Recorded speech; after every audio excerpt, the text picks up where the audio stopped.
Mavindo ya mengadakan riset meneliti soal hoax yang beredar selama tahun 2019, yaitu masa pemilu presiden. Kita tuh sedang kayak masyarakat Indonesia tuh kayak ada di dalam kuali, terus di bawahnya tuh ada api kecil membuat dia siap masak, siap untuk dipecah belah. Seperti itu. Duh.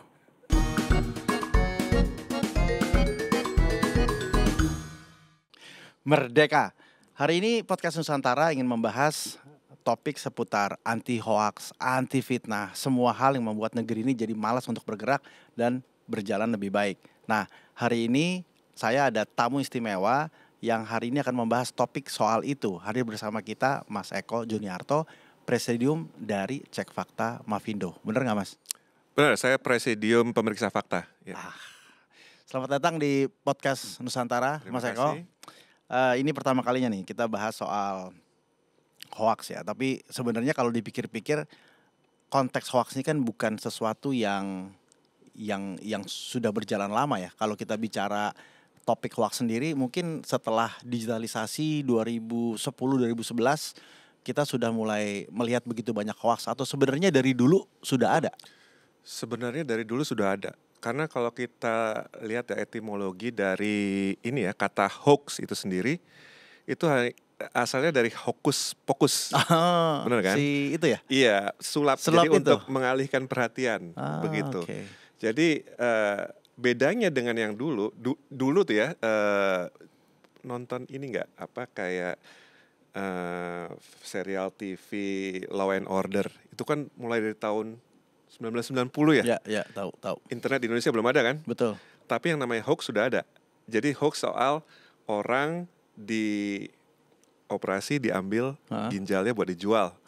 Sejak zaman itu sudah ada. Cuma pas zaman internet, itu namanya urban legends ya. Jadi urban legends itu bisa teramplifikasi jauh lebih mudah, menyebarnya jauh lebih gampang. Makanya kita ngeliat fenomena hoax ini seolah-olah baru, padahal itu sebenarnya sudah lama, tapi kok zaman dulu itu terhalangi oleh teknologi yang belum semudah ini untuk menyebarkan berita.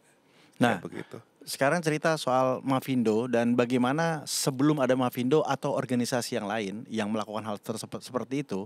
Kalau bicara dalam konteks tadi ya yang sudah lama tadi, biasanya pekerjaan siapa itu, Mas? Pekerjaan siapa? Biasanya nggak ada yang care. Karena itu kayak dianggap sebagai terserah kemampuan masing-masing manusia untuk membedakan mana hoax, mana tidak. Jadi makanya tidak ada kayak badan resmi dari pemerintah, kayak clearing house kayak begitu yang menyatakan oke, berita ini hoax, oke, soal yang ginjalnya diambil buat dijual itu tidak berita, bukan yang benar gitu ya. Nggak ada yang kayak gitu. Jadi itu adalah murni harus pemikiran diri sendiri seberapa mau berpikir bahwa hal itu mungkin atau tidak. Kita waktu itu berpikir bahwa ini ada yang perlu diperbaiki. Kita selama ini selalu yang namanya reaktif. Hoaxnya ada, baru kita dibang. Respon. Jadi kita tahun 2016 itu saya, Hari dan Ari Bawasasmito membentuk di depan notaris yang namanya Mavindo, Masyarakat Anti Fitnah Indonesia. So ini yang bukan yang pertama, tapi yang pertama terdaftar secara hukum. Betul. Sebelum kita tuh ada yang namanya Sekoci Indonesia, kemudian ada kayak Anti Hoax Indonesia, banyaklah kelompok-kelompok di Facebook gitu. Tapi yang duluan untuk melegalkan sehingga kita jadi entitas hukum itu, badan hukum itu baru memang Mavindo yang pertama. Nah, kita balik lagi ke hoax ya. Tadi saya ngomongnya hoax. Sama saja. Hoax. Kayaknya kalau hoax tuh lebih hoax, kayaknya lebih gitu ya.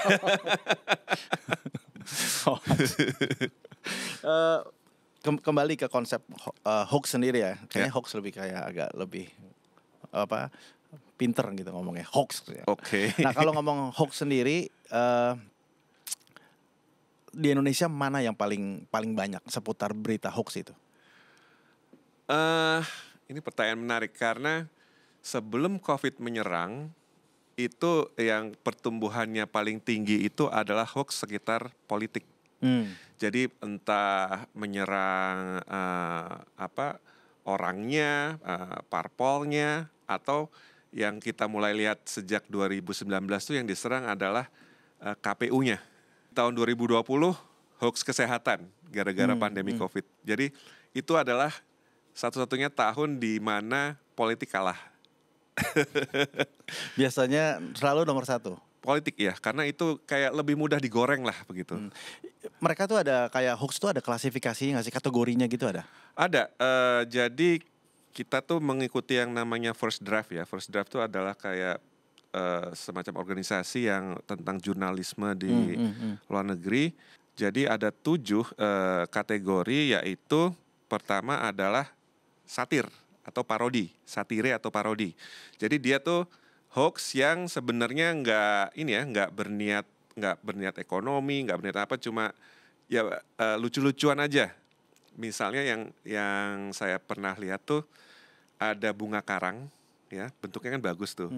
Terus dibilang ini adalah bunga yang tumbuh di Tibet dan hanya berkembang 400 tahun sekali. Pernah lihat. Pernah lihat kan? Nah, itu kan nggak apa ya? Tidak menjelekkan siapapun, nggak ini. Itu seperti kayak lucu-lucuan gitu loh, satir parodi. Ya, jadi tidak melukai orang. Tapi masalahnya tahu pernah dengar Agan Harahap? Agan Harahap tuh adalah seniman Indonesia ya yang suka membuat mengedit foto. Misalnya pas Metallica baru konser di Indonesia itu, dia bikin bahwa Metallica datang ke kosannya dia. Ya. Gambarnya bagus banget. Si Agan Harahap tuh bagus banget, dan itu masuk satira atau parodi karena dia tidak bermaksud untuk bilang bahwa saya hebat loh, saya didatengin Metallica atau apa gitu. Sayangnya gambarnya halus, bagus banget, tapi oleh orang-orang lain hasil karya seninya dicomot dan kemudian dipelintir narasinya. Itu yang tadinya jadi satir menjadi misleading content. Jadi awal mulanya tidak dibuat seperti itu, tapi kemudian narasinya membuat seolah-olah itu hal lain. Itu yang kedua. Yang ketiga adalah imposter. Imposter tuh artinya tiruan. Pernah dapat ini nggak? Alfamart bagi-bagi ini voucher 50.000. Caranya gimana dapatnya? Daftar di sini. Itu namanya konten tiruan. Jadi dia berpura-pura sebagai Alfamart dan dia tujuan utamanya sebenarnya untuk mencuri data pribadi. Kemudian ada fabricated content. Jadi konten yang benar-benar palsu. Dari awal memang sengaja dibuat. Sebenarnya yang Agan Harahap tadi bisa masuk ke fabricated content. Tapi fabricated content itu punya motif. Motifnya memang sengaja bilang bahwa ini asli loh gitu. Sementara Agan Harahap dia nggak pernah bilang itu asli. Dia cuma bilang ini Metallica pas datang ke Jakarta, datang ke tempat saya, tapi sambil bercanda gitu loh. Kemudian berikutnya adalah false connection. False connection tuh jadi dua hal yang benar-benar terjadi, tapi dianggap sebagai berkorelasi. Jadi sebenarnya saling independen kejadiannya, tapi dibilang bahwa ini adalah penyebabnya ini. Yaitu false connection. Kemudian ada false context. False context itu mirip misleading. Kalau false context itu dia sudah tahu bahwa apa yang dia narasikan itu memang salah, tapi tetap sengaja disampaikan. Jadi memang sengaja dibelokin gitu. Dan yang terakhir adalah manipulated content. Jadi ada 7 kategori. Sebenarnya apa sih tujuan mereka melakukan hoax ini sebenarnya apa? Kalau bisa disummary-kan gitu ya. Enggak. Kok summary? Kalau ini sebenarnya panjang sekali, tapi summary itu secara umum adalah satu orang melakukan social experiment. Social experiment itu yang paling apa ya? Paling banyak. Bukan, yang paling innocent, yang paling kayak kalau saya ngomong kayak gini bakal kayak gimana sih gitu loh. Itu social experiment. Yang kedua yang lebih sinister apa sih, jahat gitu ya, adalah memang punya tujuan. Misalnya kayak 2019 kan kita kayak terpolarisasi tuh. Kubu Jokowi sama kubu Prabowo. Itu nggak perlu dibayar, para pendukungnya bisa membuat hoax masing-masing untuk saling menjatuhkan. Jadi itu kayak memang sudah punya tujuan. Lalu yang terakhir memang industri. Mas, kalau kalau nggak salah saya pernah lihat ya di salah satu postingan itu begitu banyak handphone dengan kabel-kabel gitu, tapi nggak ada orangnya gitu. Itu tuh konteks bagaimana hoax bekerja tuh seperti apa sih Mas kalau boleh diceritain? Kalau yang handphone dengan kabel itu nggak ada hubungannya dengan bikin hoax itu. Nggak ada ya? Nggak ada. Itu lebih ke orang ingin menang ini main kayak Pokemon Go itu, tapi orang memfals konteks tadi, Oh, oke. gini loh caranya bikin hoax. Nggak serepot itu bikin hoax.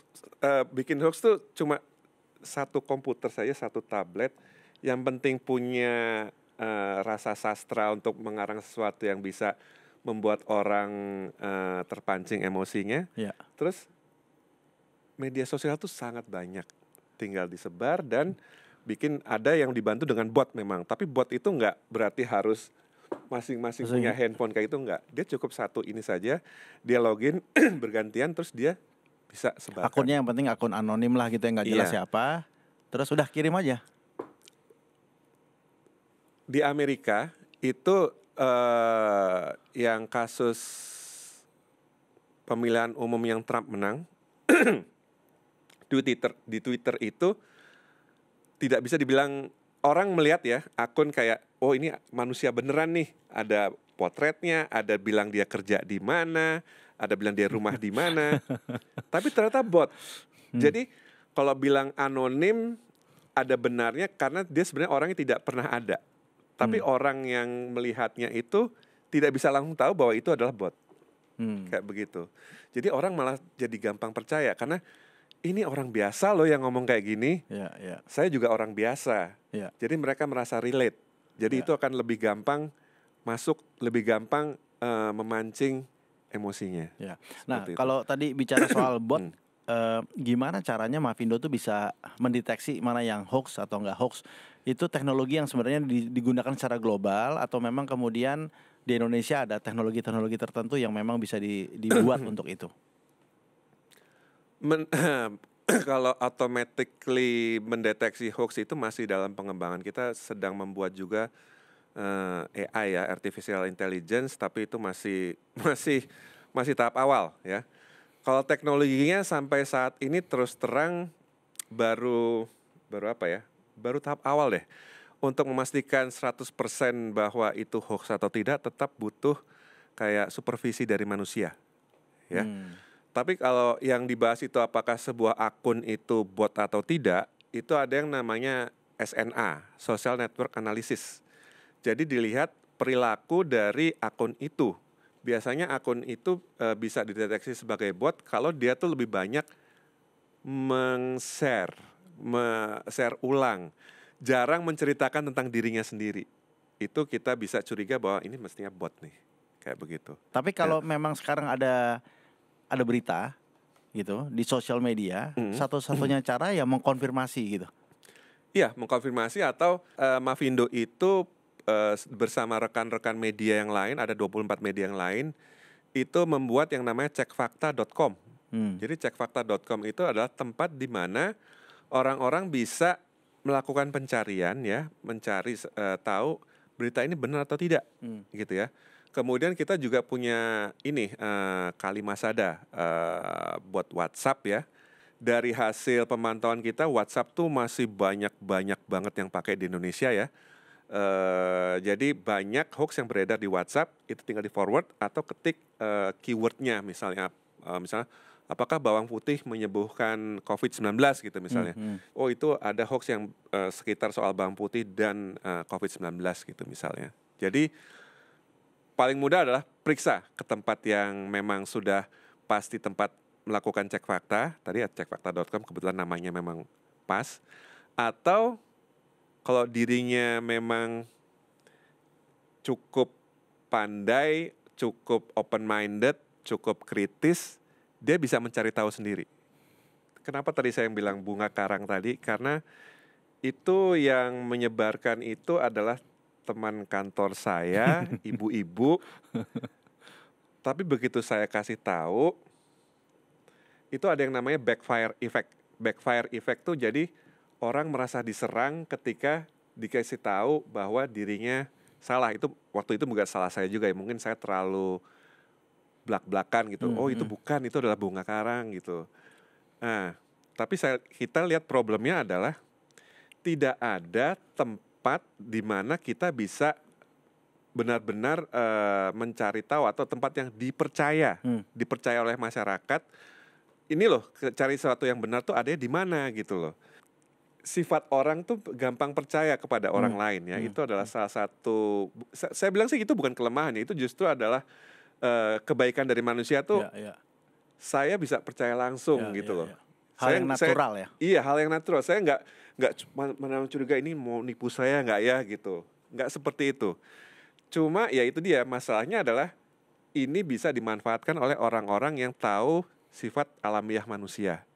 Jadi kita membentuk Mavindo itu supaya kita bisa next level, yaitu gimana cara kita bisa membantu mengedukasi masyarakat soal bagaimana cara berpikir kritis, bagaimana cara setelah baca berita cerna dulu, nggak langsung iya nih udah sesuai dengan mood saya, share. Kayak begitu.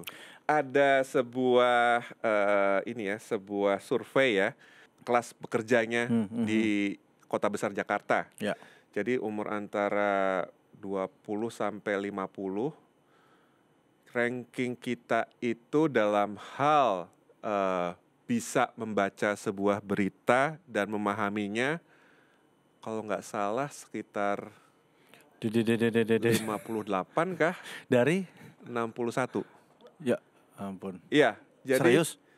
Jadi itu saya harus cek lagi ya, karena kalau saya ditanya begitu saya harus cek lagi. Ya ini kan kembali kepada literasi digital, tapi kalau mau kembali ke literasi non digital kita ya memang kita juga ada ranking bawah juga. Kita masuk functionally illiterate. Contoh functionally illiterate, misalnya saya ngomong gini, oke, saya hari Jumat jam 3 akan ngadain pesta barbecue, tolong datang saja. Terus Anda bertanya ke saya, jam berapa nanti? Itu namanya functionally illiterate, karena saya sudah memberitahukan, tapi Mas tetap nanya ke saya. Jadi informasi itu begitu saja. Ini saya doakan Mas Eko dan teman-teman sehat walafiat sampai 100 tahun ke depan.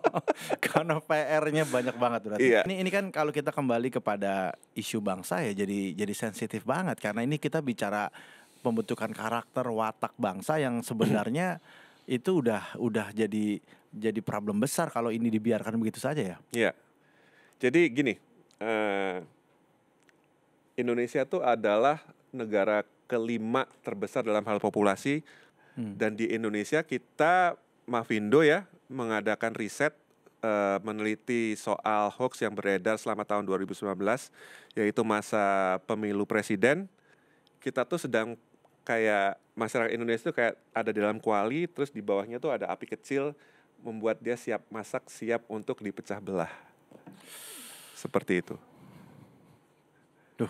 Karena kalau kita bicara hoax bukan hanya proses membuatnya, tapi yang juga harus dikhawatirkan sebenarnya proses menyebarnya kan. Itu justru penyebarannya dilakukan oleh orang-orang yang nggak tahu. Orang-orang yang nggak tahu, orang lokal yang nggak ngerti, dan itu disebarkan gitu. Nah itu yang sebenarnya jadi problem PR utama terbesarnya. kita. Iya. Jadi tadi kan saya sudah cerita bahwa Mavindo berusaha supaya bisa melakukan edukasi, dan kita sudah melakukannya. Sewaktu sebelum pandemi kita sudah menjangkau sampai 18.000 orang. Kemudian di tahun 2020 ketika pandemi menyerang, kita terpaksa harus pakai internet segala macam online. Justru lebih mudah menjangkau. Kita tahun 2020 bisa 20.000 lebih.